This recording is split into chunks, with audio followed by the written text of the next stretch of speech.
Chinese cabbage, also called Napa cabbage, is one of the healthiest leafy vegetables you can grow. It's low in calories, yet packed with vitamins, minerals, and antioxidants. Just 1 cup of raw Chinese cabbage gives you vitamin C to boost your immune system, vitamin K for strong bones and healthy blood, folate for cell growth and repair, and fiber to keep your digestion well. It's also full of water, about 95%, so it helps keep your body hydrated, especially on hot gardening days like this. Compared to regular cabbage, Chinese cabbage is softer, sweeter, and cooks faster.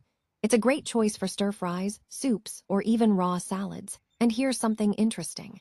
It's rich in glucosinolates, those natural plant compounds that support liver detox and may help fight inflammation. So, every time you eat your Chinese cabbage, you're giving your body a gentle cleanse, boosting your immunity, your energy, and your overall. I'm so grateful for growing Chinese cabbage. Remember, growing your own food is not just about saving money.